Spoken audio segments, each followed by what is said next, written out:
नमस्कार मित्रांनो, मुरंबा या मालिकेमध्ये तुमचं स्वागत आहे. तर आपण आता बघूया.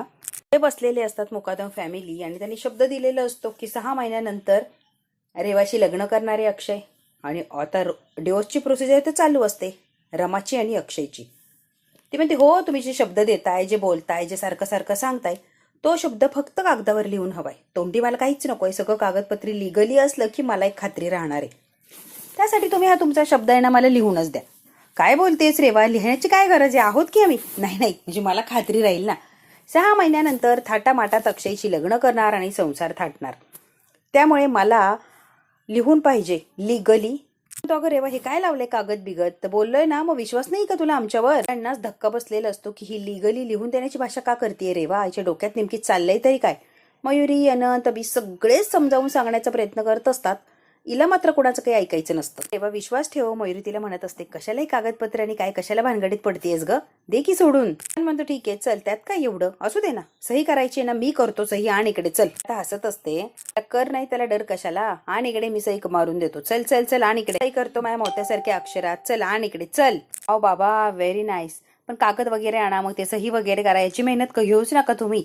तुम्हाला काही त्रास व्हायला नको म्हणून मी सगळी आधीच तरतूद करून ठेवली, सगळी तयारी केली, फक्त सह्या हव्यात मला. वकील साहेब या की. वकील साहेब आलेले असतात, कागदपत्र देतात. यांना आता धक्का बसलेला असतो, पायाखालची जमीन सरकते की ही रेवा काय करते. काय कागद वगैरे काढते आणि अक्षय आणि रमाला म्हणते की तुम्ही दोघांनी सह्या करा, लिगली तुमचा डिवोर्स होणं फार गरजेचं आहे. अक्षय रमा एकमेकांकडे बघत असतात. त्यांच्यासाठी धक्काच असतो की हे चाललंय तरी काय. माझ्यावर इतका अविश्वास, म्हणजे मला पटलेला नाहीये, तू माझ्यावर अविश्वास दाखवते. I don't like. प्रोसेस सगळी सुरू झालेली आहे तरी सुद्धा तू हे सह्या वगैरे काय करून घेते ना. I don't like. मला राग येतोय रेवा या सगळ्या गोष्टी. त्यात नवरा बायकोचं असं कोणतंच नातं नाहीये, तुलाही चांगलं माहितीये रेवा. मग ही सगळी खड्याटोप कशासाठी करतेय तू. तोय वेगळे, तू या सगळ्या अटी मान्य करतोय ना आम्ही. काय नवीन ड्रामा लावलायस ग. हे नाटक नाही. आणि असं नाही की तुझ्यावर विश्वास ठेवते, विश्वास आहे तर नाही विश्वास ठेवून कसं, तुझ्यावर विश्वास आहे. ही गोष्टी कागदोपत्री झालेल्या बऱ्या असतात ना, लिगली म्हणतात याला. एज्युकेटेड आहे, तुला तर सगळं माहिती आहे. सगळं कागदपत्री असलं म्हणजे व्यवस्थित असते, खात्री असते, टेन्शनचं काम नसतं. म्हणूनच मी सगळं काही फॉर्मॅलिटीज करते रे. कुंडी मारलेल्या गोष्टी म्हणजे हवेत मारलेल्या गप्पा वाटतात रे. विश्वास ठेवू वाटत नाही, गॅरंटी राहत नाही, सॅटिस्फॅक्शन होत नाही. म्हणजे मी तुला काय सांगू, तोंडी काहीही बोलू शकतोय, काही बाता मारू शकतोय ना, त्यासाठी काही प्रूफच राहत नाही. आणि हे असं कागदपत्री काही केलं तर लिगली प्रूफ असतो, एक गॅरंटी असते, एक खात्री असते. बरोबर आहे की नाही. त्यामुळे मला खात्री करून घ्यायची आहे, गॅरंटी करून घ्यायची आहे. प्लीज त्यामुळे वाईट वाटून घेऊ नका. तुम्ही दोघांनी सह्या करायच्यात, प्लीज प्लीज प्लीज. मजबुरीने अक्षयला त्या पेपरवर सही करायला लागते. सगळेच टेन्शनमध्ये आलेले असतात, तोंड पाडलेली असतात. रेवा म्हणते काय सगळे एवढे टेन्शनमध्ये काय आलात आणि एवढे काय असं भूत बघितल्यासारखं बघायला लागलाय. म्हणजे तुम्हाला वाटतंय तरी काय नेमकी, फक्त सहीच करायची आहे. तोंडी तर तुम्ही मला सगळे देताच आहे ना. काय देताय तुम्ही ते शब्द वगैरे, तर मग तुम्ही मला तो शब्द कागदावर लिहून द्या, एवढंच म्हणणं आहे माझं, बाकी काहीच नाही. इकडे सगळे संशयाने का बघताय, मला काही कळेल का नेमकी काय चाललंय तुमचं. रिलॅक्स घ्या, माझी खात्री पटावी, मला रिलॅक्स वाटावं म्हणून सगळं चाललंय ना हे. मला माझ्या ध्येयापासून स्वतःला अजिबात विचलित होऊ द्यायचं नाहीये ना, म्हणून सगळं काही करतेय. माझ्या मनाचं समाधान म्हणा, तुमच्यावर विश्वास तर आहेच, पण माझ्या स्वतःच्या मनाचं समाधान झालंच पाहिजे ना. मग मी त्यासाठी हे सगळं करतेय. त्यामुळे प्लीज प्लीज प्लीज कुणी अविश्वास दाखवला वगैरे असं काही गिल्टी वाटून घेऊ नका. माझ्या समाधानासाठी सगळं करतोय बाबा असं समजा तुम्ही, प्लीज यार. 6 महिन्यात या घरची आदर्श सून बनवून दाखवेन म्हणजे दाखवेनच. नकोच आहे मला, हे करारानुसार लिखित हवंय. त्यासाठी तुम्ही सगळ्यांनी सह्या वगैरे करा. माझी खात्री आहे, ती खात्री तशीच राहू द्या. उगाचच नको त्या शंका तुमच्याही मनात नका आणू आणि माझ्याही मनात नका आणू. फक्त सही तर मागतीये मी, दुसरं काय मागतीये. तुम्हाला गॅरंटी आहे तुम्हाला फसवणार नाहीये, बरोबर ना. मग फक्त सही करायला काय अडचण आहे. माझा तर पूर्ण विश्वास आहे, पण माझी मनाची एक खात्री व्हावी, एक टेन्शन राहू नये म्हणून सही मागते. एवढं काय सगळे इश्यू करताय. 6 महिन्यानंतर लिगली अक्षयशी लग्न करेन, सुखाने संसार करेल. स्वतःला मी प्रूफ करून दाखवणार आहे ना की मी सून होण्याचे लायक आहे. त्यानंतर लग्न करायला मी रेडी राहणार आहे. फक्त 6 महिने. मला आधीच ठरलेलं आहे ना, मग त्यात काय एवढं शंका कुशंका. करा की सह्या आणि रिलॅक्स. त्याच्यात एकाही शब्दाची फेरबदल केलेली नाहीये. वाचून घ्या, नीट अभ्यास करा आणि मग सह्या करा. न वाचता अशातच सह्या करा असं काही म्हणतच नाहीये मी. तुम्ही जे शब्द दिले ते जसेचे तसे शब्द मी कागदावर मांडलेत आणि वकिलांकडून ते तयार करून घेतलेत. त्यामुळे डोंट वरी, कोणाला काही फसवायचं वगैरे नाहीच आहे. फक्त मला माझी मनाची खात्री हवी म्हणून मी सह्या मागते. कांतला आता ह्या रेवाचा राग येत असतो की दिसती वेडी पण वेडी नाहीच आहे. तिने आपल्याला वेड्यात काढलं आणि आपल्याकडनं सह्या वगैरे करून घेतल्या. Not fair. स्वाक्षरी करून टाका. अक्षय मुकादम स्वाक्षरी करा. ऑफकोर्स करतोय की स्वाक्षरी आहे. पेन द्या. इतका राग आलेला असतो, हिने कोंडीत पकडलेलं असतं सगळ्यांना, ही गाफील असताना वकिलाला बोलवलेलं असतं, यांना कुठेही पळवाटा काढण्याची त्यांनी चान्स दिलेला नसतो. ऑन दी स्पॉट सगळ्यांना पकडलेलं असतं आणि अचानक वकिलांना बोलवल्यामुळे हे सगळे जागेवर थांबलेले असतात, काहीही करू शकत नसतात आणि डायरेक्ट ती सह्याच कर, पेपर वगैरे रेडी असतात, त्यामुळे यांना काहीच हालचाल करता येत नाही, फक्त भीती भयानक वाटलेली असते. गुरुने का होईना अक्षयला सही करायला लागलेली असते आणि रेवाची तळपायाच्या मस्तकात गेलेली असते की मला हे फसवताय ना, आता यांची कशी जिरवती बघ. हसून हसून तिने बरोबर जिरवलेली असते आणि सही करायलाच लावलेली असते.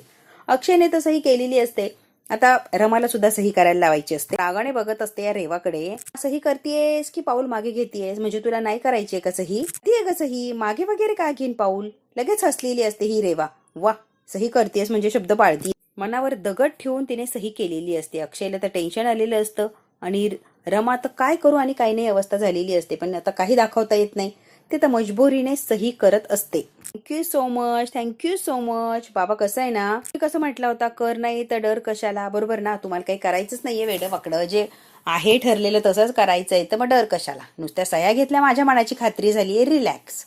मला आता कसलंच टेन्शन नाहीये. आता माझी शंका कुशंका सगळ्याच दूर झाल्यात, हो की नाही बाबा.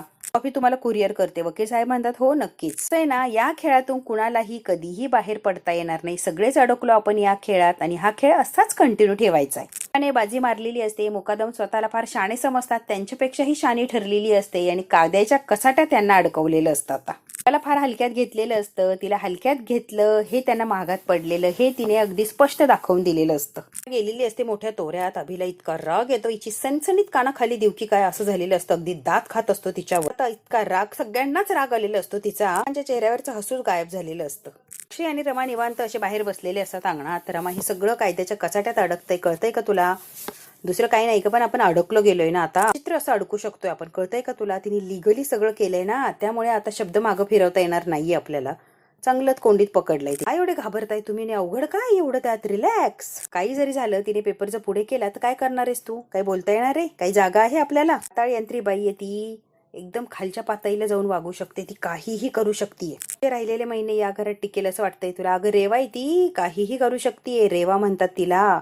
अक्षय बघाच तुम्ही, आतापर्यंत आपल्याला किती छळले, लिमिट आहे का. ते किस्से सांगत बसलो तर दिवस रात्र पुरणार नाही, इतकं तिने छळलंय, इतका तिने त्रास दिलाय, काय काय टॉर्चर केलंय, कसं सांगायचंय. नकोच ते आठवण काढायला. पण त्रास करून घेतो, अजिबात त्रास करून घ्यायचा नाहीये, सगळं व्यवस्थित होणार आहे, माहिती आहे ना आपल्याला. मग रिलॅक्स, काय साठी टेन्शन घेऊन चिडचिड करताय उगा. म्हणते आता कुठे खेळ रंगात आलाय, तुम्ही आता बघाच.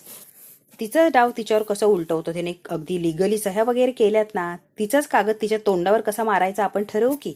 अशी जिरवायची ना तिची की तिला पळता बोईत थोडी करायची. अक्षयचाच कायदेशीर डाव तिच्यावर कसा कायदेशीर उलटायचा बघाच तुम्ही, आणि मी काय करते अक्षय तुम्ही बघतच राहा. आता असलेलं असतं ओके, तू म्हणतीस तर विश्वास ठेवतो यार. इकडे आता बेडरूम मध्ये तो कागद घेऊन उभी असते, तिला असं वाटत असतं की मी फार बाजी मारलीये, लिगली सह्या वगैरे घेतल्या म्हणल्यावर मी काहीही करू शकते. आता यांना बरोबर अडकवले. 6 महिन्यानंतर मी बरोबर अक्षयशी लग्न करणार, रमाचा डिवोर्स होणार.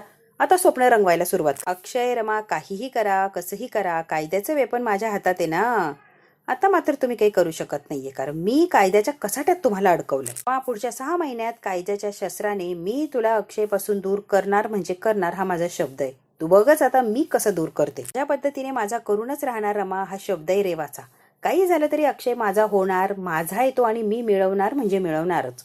काहीही करू दे, कुठच्याही थराला जाता येऊ दे, मी ती जाणार आणि त्याला मिळवणार म्हणजे मिळवणारच. रेवा आता तो पेपर घेतलेला असतो, बेडवर पालथी पडलेली असते आणि त्या पेपरकडे बघून सगळे हे स्वप्न रंगवत असते. जणू काही आजच लढाई जिंकली असे तिची बोलण्याची ती पद्धत असते. या जगात कोणतीही ताकद मला आणि अक्षयला वेगळं करूच शकत नाही, गॅरंटी आहे मला.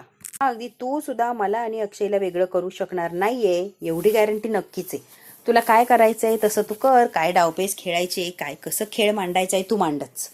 मी अक्षयला सोडत नसते. आता ह्याचे जे लिहिलंय त्याप्रमाणे अक्षय माझा आणि माझाच होणार.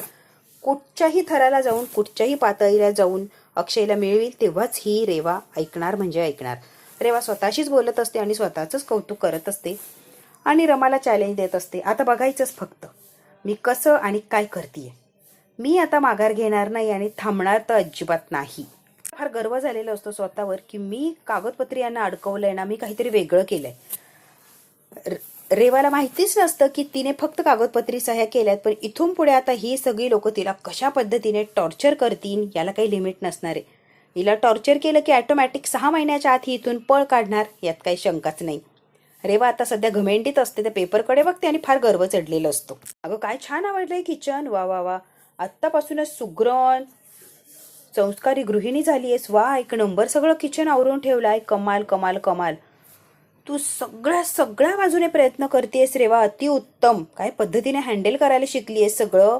आता रेवाचं कौतुक करत असते, टोमणे मारत असते, पण कौतुक केल्यासारखं दाखवत असते. तू संस्कृत गृहिणीसारखी वागायला लागलीये. फार फार फार छान वाटतंय मला ना रमा. 6 महिन्यानंतर मी आणि अक्षय जेव्हा लग्न करू तेव्हा लिगली या घराच्या सगळ्या जबाबदाऱ्या मलाच घ्यायच्या आहे, बरोबर ना? त्यामुळे मला कुठलीही शंका कुशंका राहायला नको, यासाठी मी प्रयत्न करणार आणि आत्तापासूनच परफेक्ट होण्याचा प्रयत्न करणार, जेणेकरून 6 महिन्यानंतर लग्न झालं की आम्हाला काहीच अडचण येणार नाही. अगदी इझिली मी सगळं हँडल करू शकते. चांगली गोष्ट आहे रेवा, चांगली गोष्ट आहे. तू खरंच उत्तम सून, उत्तम बायको, उत्तम आई, सगळंच काही होऊ शकते. म्हणजे तुझ्याकडे बघून मला हेवा वाटतो की किती लवकर सगळं अचीव केलंय तू. I like it. I am proud of you Reva. खरंच कौतुक करावं ना तेवढं कमी आहे तुझं. सगळं कसं मॅनेज करते ना परफेक्टली. आता किचन मध्ये गेलेली असते गप्पा मारत मारत आणि रेवा तिच्याकडे बघून हसत असते अगदी खुनशीने. रेवा, सगळ्या रुटीन मधून मी सुटेन की माझी लाईफ जगू शकते ना. या रुटीन मध्ये मला अडकायचं नाहीच आहे. मी प्रयत्नच करणार नाहीये. मला फ्री व्हायचंय. जे होतंय ना दोघींच्याच फायद्याचं होतंय. मला या सगळ्यातून बाहेर पडायचं होतं आणि तुला या सगळ्यात अडकायचं होतं. तू अडकली आणि मी सुटले आणि सगळं काही तुझ्यामुळे होतंय. थँक्स रेवा. तू सगळं करते म्हणून पॉसिबल आहे सगळं. आता बदाम वगैरे भिजू घातलेले असतात आणि रेवा बघत असते की बदाम टाकलेत पाण्यात. त्याची काय काळजी घेतेस ग? वा रमा, एक नंबर. Very good. विसरतेस का? 6 महिन्यांनी स्टेट लेवलची बॉक्सिंग मॅच आहे, ती मला खेळायची आणि जिंकायची सुद्धा आहे. त्यासाठी मला सगळ्या बाजूने प्रिपेअर व्हायचंय. मेंटली, फिजिकली सगळ्याच बाजूने प्रिपेअर व्हायचे आणि मॅच जिंकायचीच आहे. 6 महिनेच राहिले फक्त. सगळं वरवरच आहे असं मला वाटतं. हे प्रोटीन वगैरे तू काय करते ना. तू आणि अक्षय आता वेगळे होणार आहे, म्हणजे तुम्ही डिवोर्स वगैरे घेणार. तुम्ही वेगळं होण्याचा डिसिजन घेतलाय, बरोबर? फायनली तुम्ही एकदाचे वेगळे होणारच. पण तू अक्षयला सोडून फार चुकीचा विचार केलाय किंवा चुकीचा डिसिजन घेतलाय. तू चुकलीयस असं वाटत नाहीये तुला? तू कुठेतरी चुकीचं वागलीयस रमा, कळतीयस का? अक्षयला सोडतीयस म्हणजे ही चांगली गोष्ट नाहीच आहे ना. नाही रेवा, चुकीचं काय डिसिजन आहे? अक्षयला सोडतीये, चांगलीच गोष्ट आहे ना. आजूबाजूला नजर फिरव. सगळं शांत सुखात व्यवस्थित चालू आहे सगळं. आरोही सुखरूप आहे, आजींबरोबर मस्त एन्जॉय करतीये, सुट्ट्या घालवतीये, आनंद लुटतीये. सगळं काही छान व्यवस्थित चाललंय. म्हणजे नो टेन्शन हा आरोहीच्या बाबतीत. ते छान सुखात आहे, व्यवस्थित आहे. सगळी लाईफ माझी छान एन्जॉय करते, छान जगण्याचा प्रयत्न करते. जे जगली नव्हते ते सुद्धा जगण्याचा प्रयत्न करते. एकंदरीत मी हॅप्पी आहे, हे तर दिसतच आहे, बरोबर ना? सगळ्यात महत्वाचं रेवा, तुला जे हवंय ते अचीव करण्याचा प्रयत्न करते. तुफान काम करते, रात्रंदिवस आबाड कष्ट करतेस तू. सगळं काही तूच करतीये. हवं होतं ना भरपूर काम करावं, घरच्या जबाबदाऱ्या मिळाव्या, गृहिणीसारखं राबावं आणि सगळं तू ते करतेयस. त्यामुळे सगळं छानच चाललंय ना. आणि हे सगळं करून तू आनंदी आहेस ना. अजून काय हवंय आपल्याला? काही छान आणि व्यवस्थित झालंय ना, छान वाटतंय ना. गच्चच नको त्या गोष्टींच्या मागे धावत होते, मृगजळाच्या पाठीमागे धावत होते, जी काही माझं नव्हतंच. ही लाईफ माझी आणि मला ही एन्जॉय करायची. मला फार उशिराने रिअलाइज झालं, पण असू दे, आता तरी मी एन्जॉय करतेय ना, माझं जगतेय ना मी. मला या सगळ्या कचाट्यातून कसंही सुटायचंच होतं. आणि थँक्स टू रेवा, तू सगळं काही स्वतःच्या अंगावर जबाबदारी घेतली आहे फायनली आणि मला सगळ्यातून मुक्त केलंय, फ्री केलंय. Wow, I am free. छान जगतीये, हवं ते करतीये, हवं ते खातीये, हवं ते पितीये, एन्जॉय करते. मला टेन्शनच नाही रेवा कसलं. कुणाचा काही विचार करायचा नाही, टेन्शन नाही, काळजी नाही, काही नाही. रिलॅक्स राहायचंय, बस एवढंच आहे माझ्या लाईफमध्ये. आणि माझ्यासारखी सुखी कदाचित मी एकटीच आहे, बरोबर ना? ना जबाबदाऱ्या, ना टेन्शन, ना काही नाही. काय आवडतंय ते सगळं काही करू शकते ना. बंधन नाहीच आहे ना माझ्यावर. मी जगातली सगळ्यात सुखी व्यक्ती अशी समजतीये स्वतःला. लहानपणीची स्वप्न सुद्धा पूर्ण होता, यापेक्षा अजून काय सुख पाहिजे मला? म्हणजे नाही, तूच सांग काय हवंय लाईफ मध्ये. म्हणजे मला जे मिळालंय ना, कदाचित मी लकी आहे म्हणून सगळं मिळालंय रेवा. आणि सगळं काही अर्थातच तुझ्यामुळे मिळालंय, हे काय विसरू शकत नाही आम्ही. खूप सुंदर आहे आणि ते सुंदरतेने जगायला हवं. या 4 भिंतीत कोंडाऱ्यात नको राहायला, नको या भिंतींमध्ये राहून स्वतःचं आयुष्य लॉस करायला. इतकं सुंदर आयुष्य आणि आपण ते जगायला पाहिजे. भरभरून असा आनंद घ्यायला पाहिजे, भरभरून असं ते आयुष्य जगायला पाहिजे. म्हणे आता रेवाच्या डोक्यात नको ते भरवलेलं असतं, मी किती छान लाईफ जगतीये, मी किती रिलॅक्स आहे. आणि रेवा याच्या डोक्यात शंकेचा किडा टाकून आता निघून गेलेली असते रमा. आणि रेवा आता किचन मध्ये विचार करत थांबलेली असते. जरा ऐक ना, माझी स्किन ग्लो करतीये की अशी सुरकुतल्यासारखी झालीये, जरा डाऊन झाली, बघ बरं जरा. म्हणताय मी फार ग्लो करतेय असं वाटतंय की मी नॅचरली ग्लो करायला लागली आता, म्हणजे जरा चेंज झालाय ना ग, फ्रेश वाटते, वेगळंच वाटतंय अगं. ना तुझ्या माझ्या स्किन मध्ये काही फरक जाणवतोय का रे? तू सांगू शकते मला खरं काय ते सांग ना, जाणवतोय का माझ्यामध्ये फरक? ग्लो करतेयस रमा, तू खरंच ग्लो करतेयस. अगदी कुचित भावनेने म्हटलेली असते की हो ग्लो करतीस रेवा. आता रेवा खरंच विचार करायला लागलेली असते, आता चिडचिड करत पुढे चाललेली असते. रमाने तिला चिडवून दिलेलं असतं आणि रमा आता तिचं काम पूर्ण करते. ती म्हटलेलीच असते अक्षयला, हिला पळता बोई थोडी करते, 6 महिने सुद्धा टिकणार नाही अशी काय हिची अवस्था करते. लिहू दे तिला, काय पेपर साईन करायचे करू दे की. कडे लक्ष देत नाही आणि लगेच पुढे निघून गेलेली असते ही रेवा. आणि रमाला माहिती असतं मी जे बोलली आहे त्याचा ती 100% विचार करणार म्हणजे करणार. आणि म्हणतात तिने ऑप्शन ठेवला नाही, इकडे आड तिकडे विहीर. काय ही रेवा आहे ना, सगळ्यांची मीटिंग भरलेली असते आणि सगळेच आपापली मतं मांडत असतात. जे काही पेपर वगैरे साईन केले त्याबद्दल सगळ्यांनाच टेन्शन आलेलं असतं. रमाचा माझ्यावर, आमच्या नात्यावर, प्रेमावर खूप खूप विश्वास आहे की आम्ही वेगळं होणार नाहीच आहोत असं आम्हाला गॅरंटी आहे. आनंद आता अक्षयला म्हणतोय बघ, तू जे म्हणतोय ते आय एग्री, म्हणजे ते काही म्हणणंच नाहीये माझं, तू म्हणतोय ते अगदी बरोबर 100% खरंय. पण रेवाला हलक्यात घ्यायला नको. ती रेवा कधी काय करेल, कधी काय बोलेल, कधी काय डाव टाकेल काहीही सांगता येत नाहीये. विचित्र आणि महाभयंकर बाई तिने दाखवून दिलंय आपल्याला. ती कधी कोणता डाव टाकेल ना सांगू शकत नाहीये आपण. आनंद आता सगळ्यांना समजावत असतो आणि सगळ्यांना हे पटत असतं आणि तसं रेवाने दाखवूनही दिलेलं असतं. म्हणतोय दादा ते अगदी बरोबर आहे, ती करतीस तसं आपल्या नजरेसमोर यार. त्या विरोधात जो काही प्लॅन करायचा आहे तो इझिली करू शकतोय. पुढचे काही दिवस तरी आपण विरोधात काहीही निवांत प्लॅन करू शकतो. डोंट वरी.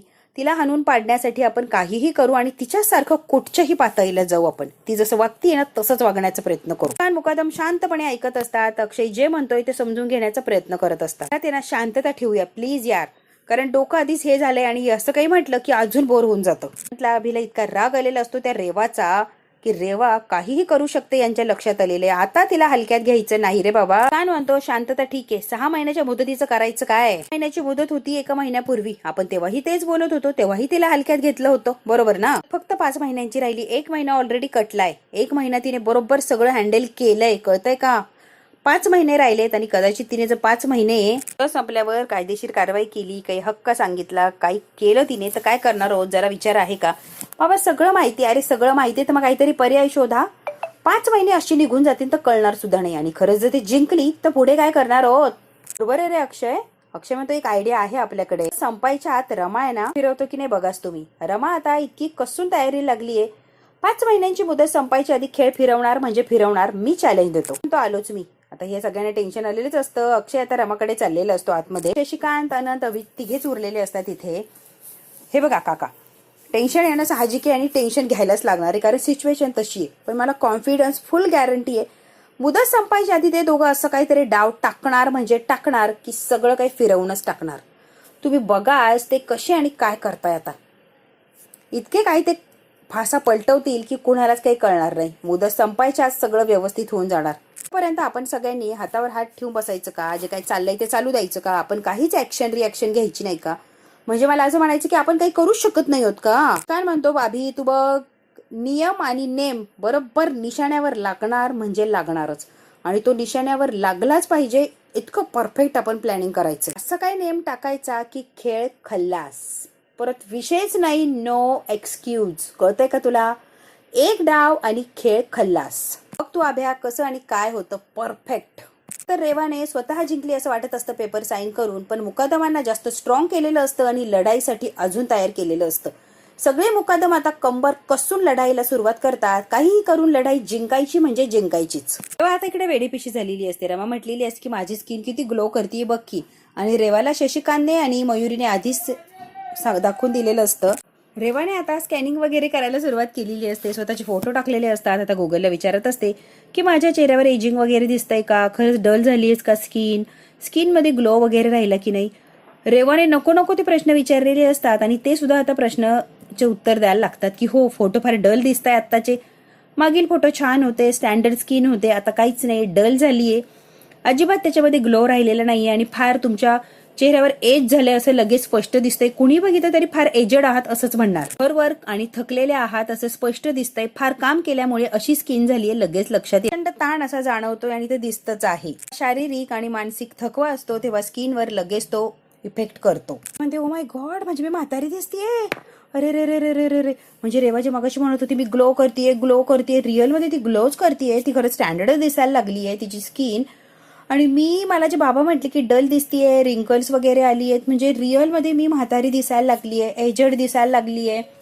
माझ्या चेहऱ्यावर ग्लो राहिलेला नाहीये. मी फार विचित्र अशी दिसायला लागली. ओ माय गॉड, मी काय करू मला की कळत नाहीये. इतकी रेवा इन्सिक्युअर झालेली असते की काय करू आणि काही नाही, तिला काही सुचत नसतं की खरंच मी आता डल दिसायला लागलीये.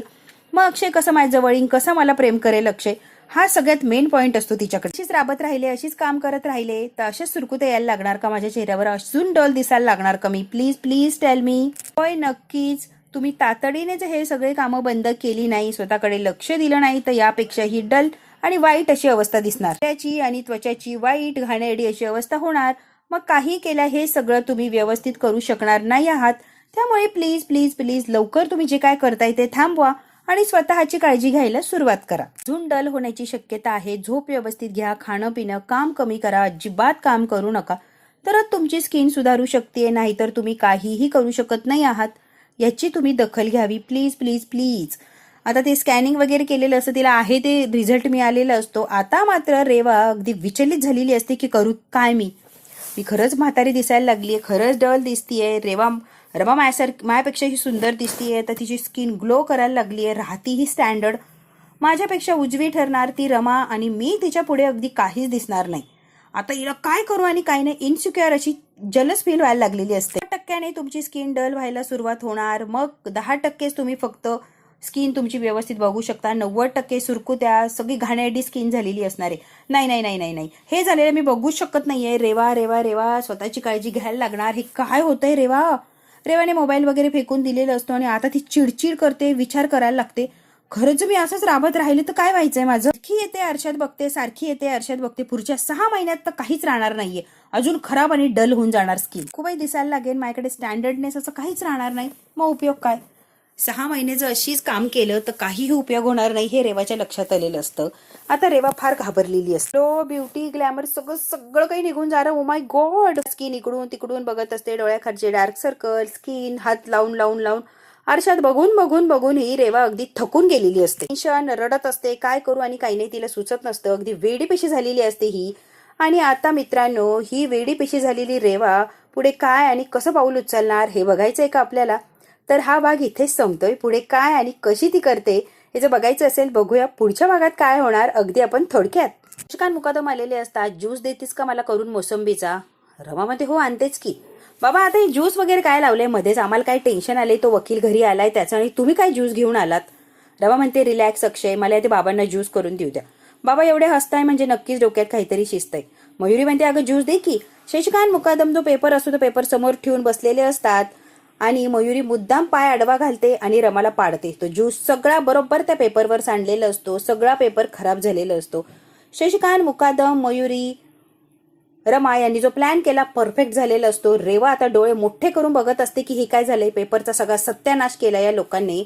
आता मी काय करू? साईन केलेले पेपर होते ते तर खराब करून टाकले. बघू आता नवीन पेपर बनवायला लागणार की आता रेवा चिडचिड करणार रमावर. हे जर बघायचं असेल मित्रांनो तर बघायला लागणार आपल्याला पुढचा भाग. हा भाग इथेच संपतो. व्हिडिओ आवडल्यास लाईक, शेअर, सबस्क्राईब नक्की करा. धन्यवाद मित्रांनो.